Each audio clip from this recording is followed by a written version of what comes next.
राधे राधे, जय माता दी। आप सभी कैसे हो? उम्मीद करती हूँ अच्छे होंगे। तो आज की इस वीडियो में हम आपके साथ शेयर कर रहे हैं 2025 शारदीय नवरात्रि में हमें कन्या पूजन कैसे करना है, और अगर कन्या ना मिले तो क्या करें, अगर पीरियड्स आ जाएं तो ऐसे में कन्या पूजन हमें कैसे करना है, अष्टमी नवमी कब है, माता का विसर्जन कब होगा, सारी जानकारी देंगे। कन्याओं को क्या गिफ्ट देना है, कन्याओं की विदाई कैसे करनी है, संपूर्ण जानकारी मिलेगी।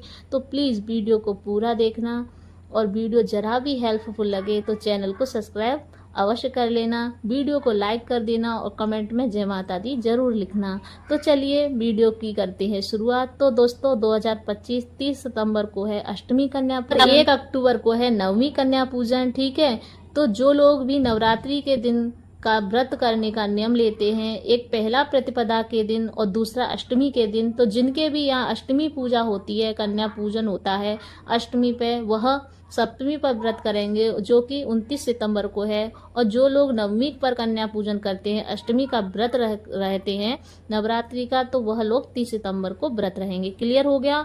और माता की चौकी का विसर्जन हमेशा दशमी के दिन ही किया जाता है। ठीक है, लेकिन अगर आपके यहाँ कोई और परंपरा के हिसाब से कोई और नियम है तो फिर आप अपने घर के हिसाब से कर सकते हैं। तो सबसे पहले बात करेंगे विसर्जन की। तो देखिए 2 अक्टूबर के दिन हमें विसर्जन करना है सुबह में, और जो कलश पर रखा नारियल होता है, कई सारे घरों में उसे फोड़कर कन्याओं को बांटा जाता है, और कई घरों में उससे सबकी नज़र उतारी जाती है और उसे जल में प्रवाह कर दिया जाता है। तो आपके अपने घर के नियम के हिसाब से आप कार्य करिएगा। ठीक है, तो कन्या पूजन वाले दिन आप सुबह में जल्दी उठें जिससे कि आपकी समय से पूजा हो सके।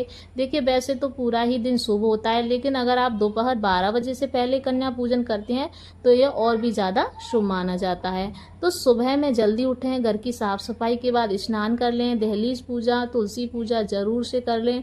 ठीक है, जिन लोगों के घर में मेड आती है, काम वाली बाई आती है, उनको भी सुबह जल्दी उठकर झाड़ू पोछा करके स्नान कर लेना है। अगर आप मेड के चक्कर में रहेंगी तो बहुत ज़्यादा लेट हो जाएंगी। ठीक है, तो इस दिन थोड़ा आप मैनेज करें, काम भी जल्दी होगा। काले चने अष्टमी नवमी पूजा में जरूर से बनाए जाते हैं, तो आप एक दिन पहले ही भिगो के रख दें। तो यह मैंने कल रात को भिगो दिए थे, अब मैं इन्हें कुकर में सीटी लगाने उबलने के लिए रख दूंगी, और जितनी देर में हम पूजा पाठ करेंगे उतनी देर में हमारे काले चने अच्छे से उबल जाएंगे। और अगर आपके घर में लड्डू गोपाल जी या श्री राधा रानी विराजमान है तो आप उनका स्नान श्रृंगार सुबह में जल्दी करा दें। ठीक है, वैसे तो देखिए हम लोग लेट उठाते हैं अपने लड्डू गोपाल को, लेकिन अष्टमी नवमी कन्या पूजन वाले दिन आप उनका श्रृंगार स्नान पहले करा दें, और उसके बाद आप धूप दीप जला दें। दिए में इतना घी तेल आप भर दें कि जब तक आपके घर में कन्या पूजन होगा तब तक आपका दिया जलता रहना चाहिए।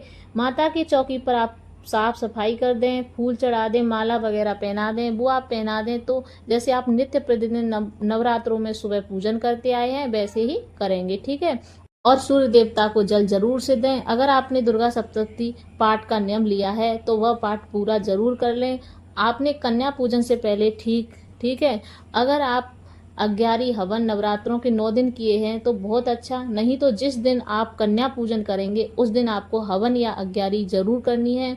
बिना हवन के या बिना कन्या पूजन के आपकी नवरात्रि पूजा संपूर्ण मानी नहीं जाएगी।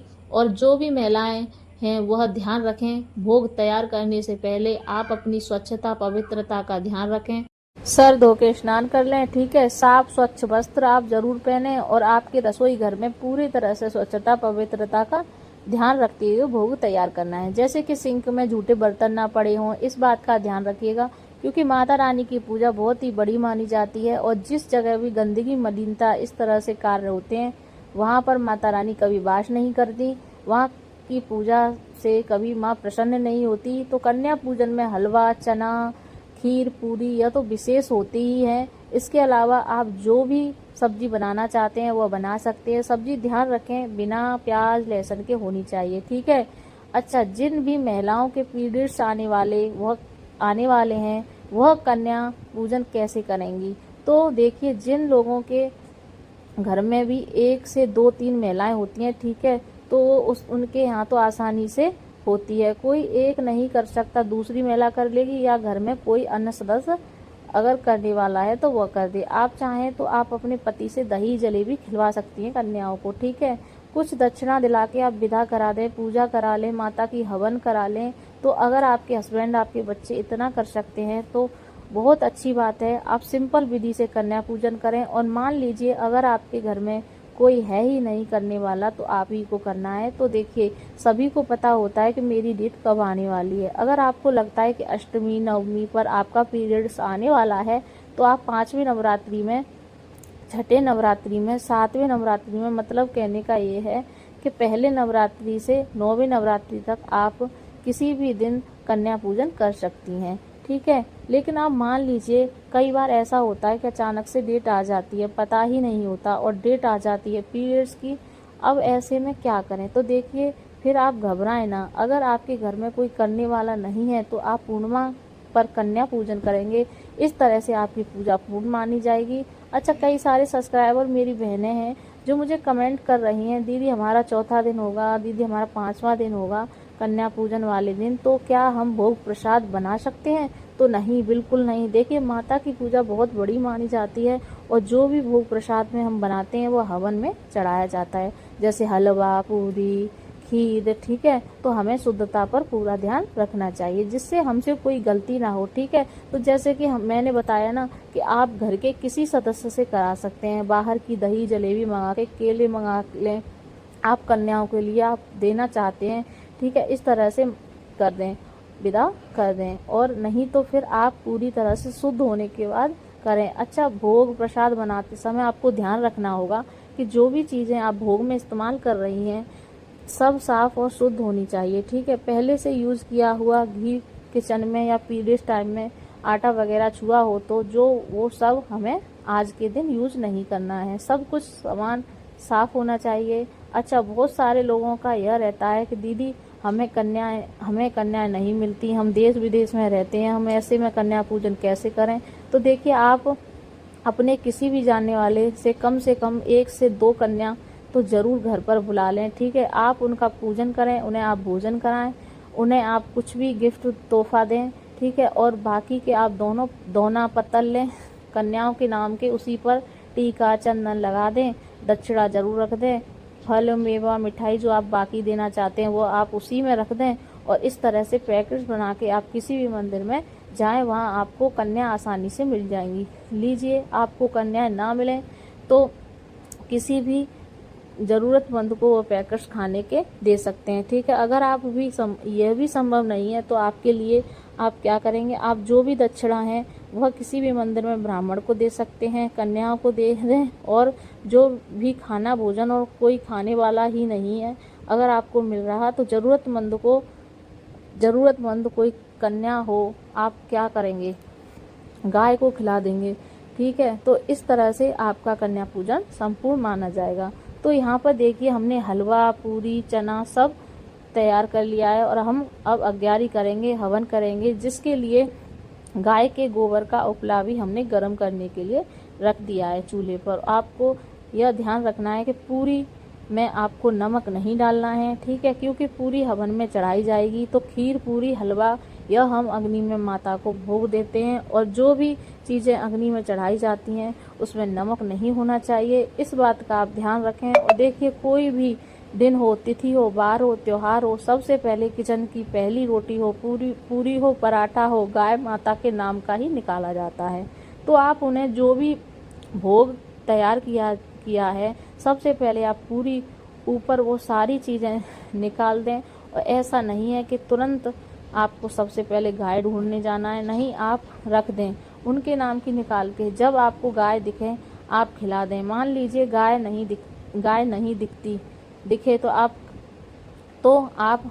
घर की छत पर पक्षियों को डाल सकते हैं, या आप किसी भी पार्क में, पेड़ पौधे में कहीं रख दें, कोई भी जीव आके उसे खा लेगा। उसके बाद देखिए, हमने 2 थाली लगाई। एक है ठाकुर जी की थाली जिसमें तुलसी दल रखा जाएगा, और एक है जगह हमने माता के नाम की अठ्यावरी निकाली है। अठ्यावरी मतलब 8 पूरी का भोग लगता है हमारे यहाँ माता को। तो हलवा, चना, पूरी हमने ले ली है और यह पूरी दूसरी थाली ठाकुर जी के लिए ले ली है। तो वैसे तो कन्या पूजन के लिए हमें 9 कन्या पूरी चाहिए होती हैं, लेकिन अगर पॉसिबल नहीं है, हो पा रहा है, तो कम से कम 3 कन्याएं आप बुला लें, ठीक है। वो भी नहीं हो पा रहा है तो एक कन्या का पूजन आप जरूर करें। सबसे पहले पानी में थोड़ा सा दूध मिला लें और गुलाब जल मिला लें, यहाँ गुलाब की पंखुड़ियाँ मिला लें। इससे आप कन्याओं के चरण धुलाएं, उनके हाथ पे कलावा बांधें, पैरों में आलता लगाएं और चुनरी अगर आप लगाए हैं माता की तो वह आप उन्हें पहना सकते हैं। माथे पर रोली कुमकुम जरूर लगाएं। बिल्कुल माता का स्वरूप मान के आपको उनका पूजन करना है चाहिए। पेट भर के अच्छे से उन्हें भोजन कराएं। जो भी दान दक्षिणा गिफ्ट आप उनके लिए लेके आई हैं वो उन्हें दे दें और जाने से पहले चरण जरूर छुएं। और ध्यान रखना कि कन्या के जाने के बाद आपको झाड़ू पोछा में नहीं लगाना है। मान लीजिए कोई सामग्री अगर आपके फैल भी गई हो तो आप साफ कपड़े से उसे उठा लें, पोंछ लें, लेकिन झाड़ू न लगाएं। और देखिए 3 साल से लेके 10 साल से कम उम्र की लड़कियां ही आपको कन्या पूजन में बुलानी है। और सबसे पहले परिवार के सभी सदस्य मिलकर माता की पूजा करें, हवन यज्ञ करें, उसके बाद ही कन्या पूजन किया जाएगा। और आप चाहे अष्टमी पूजा करते हैं या नवमी, लेकिन विसर्जन दशमी के दिन ही होगा। और देखिए जो लोग नवरात्रि के पूरे 9 दिन व्रत करते हैं तो बहुत सारे लोग नवमी पूजन के बाद अपना व्रत का पारण कर लेते हैं, यानी अन्न खा लेते हैं, लेकिन बहुत सारे लोग दशमी के दिन ही पारण करते हैं। तो आपके यहाँ जो नियम हो वह आप करें और कन्याओं को खुश करने के लिए उनके लिए कुछ न कुछ गिफ्ट जरूर से लाएं। तो यहाँ पे इस तरह से हेयर में मैं यहाँ पे कलर्स लेके आई हूँ। आप बताना आपको कैसा लग रहा है। इस पर बहुत अच्छा है, बच्चे बहुत अच्छे से ड्राइंग करते हैं और बच्चों को कन्याओं को बहुत ज़्यादा पसंद भी आते हैं कलर्स। पिछली बार जैसे हमने प्लेट्स हम ले आए थे और साथ ही में ना हैंकी हमने दिए थे, इस बार हमने कलर्स लाई हूँ, कलर्स दे दूँगी अदल बदल के। जैसी भी आपकी सामर्थ हो वह आप गिफ्ट में ज़रूर से लाएं। और देखिए गिफ्ट देने से या छोटा बड़ा होने से कोई फ़र्क नहीं पड़ता, आपके भाव सच्चे होने चाहिए। माता रानी सिर्फ भाव देखती है और दक्षिणा जरूरी हो यह आप ध्यान रखना है। और केले आप जरूर दें कन्याओं को जाते समय। तो आई होप आपको कन्या पूजन की जो भी हमने जानकारी दी है पसंद आई होगी। वीडियो अच्छा लगा हो तो हेल्पफुल लगा हो तो वीडियो को लाइक करना, शेयर करना, चैनल पर नए हैं तो सब्सक्राइब ज़रूर कर लेना। मिलती हूँ नेक्स्ट वीडियो में। जय माता दी।